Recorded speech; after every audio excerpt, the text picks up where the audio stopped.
Saquon Barkley, NFL, right? When we look at what Saquon Barkley has done, everybody talks about what an amazing person he is. And he was with the Giants, and then he got this great contract to come over to with Philadelphia, and that was all great.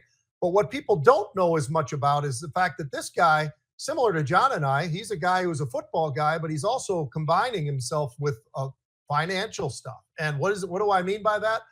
He's one of the first guys that I knew of back in 2021, not the very first, but one of the few guys who decided, hey, I want to start getting more involved in my personal wealth and everything else. So I want to get involved with Bitcoin. And that's his passion. So in 2021, he signed an endorsement deal where any endorsement deal that he did, that money gets funneled over to Bitcoin. And that puts in his portfolio, which is pretty interesting thing for a guy to do. A young guy, a young football player. A lot of the guys probably would have shied away from that. He didn't. He grasped right onto it, like several of the athletes that we talked not too long ago about this. Maybe last week, I think we were covering this. But so all his endorsement money is going in that direction. He's got a partnership with Strike, which is a platform that converts and directs deposits into Bitcoin. So that's the way he has set this up. Now, we talked about Russell Okung, where he took half of what he was making, 13 million bucks, and threw 50% of the salary into Bitcoin. So depending on how long these guys have held or if they've held on to it, they have done extremely well with this. And it just shows you, a lot of people look at the football players and they say, well, these guys are big and strong and this and that, but, they're not very savvy. Well, actually, I think quite a few of the guys are pretty intelligent, pretty savvy with what they want to do with their investments and all the rest of it. And certainly we've seen multiple different folks over the last couple of years on different teams, different everything, that have gotten themselves involved in the world of crypto, in the world of Bitcoin specifically, because that's the biggest and the baddest. So most likely that's the one that's going to see the most activity from some of these athletes. And I just think it's great. And I love that they're doing it. I've worked with financial literacy with the NFL myself, so I get where they're coming from, and the fact that they want to do that and talk about it in the locker room, I think it's awesome. All right, next up, we got one more thing. Want to talk about the Pittsburgh Steelers, because I think the Pittsburgh Steelers are one of these teams that probably isn't getting enough credit for what they did in the offseason, because they have one of the best coaches, I think, in football with Tomlin.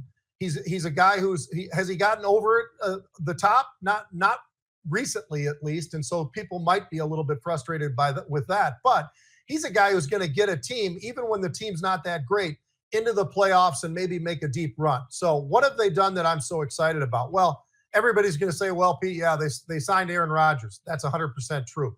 But how about the fact that Tomlin, who's a defensive guy and a very aggressive guy, has built that defense into something that's absolutely unbelievable? And this is how they did it. He picked up Darius Slay, cornerback. He picked up Jalen Ramsey, cornerback. He got Juno Smith, tight end. He also got a wide receiver in DK Metcalf, who's absolutely a freak show that cannot be guarded. We also have a team that already had a tight end, but they added all of this. And on the draft side of things, not just free agency, but the draft side of things, they went very deep into the draft with primarily almost all defensive players. Oh, no, by the way, the best rusher right now, at least as of this past year, had an unbelievable contract just the other day. TJ Watt, 3 years, $123 million.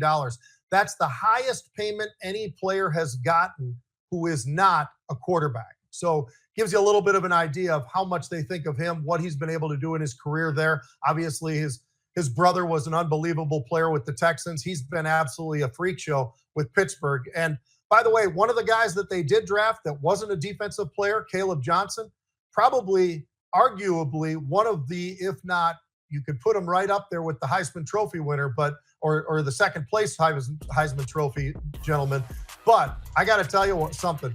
When I look at what Caleb Johnson did as a career and what he did his senior year at Iowa as a running back, he only averaged 6.5 yards per carry.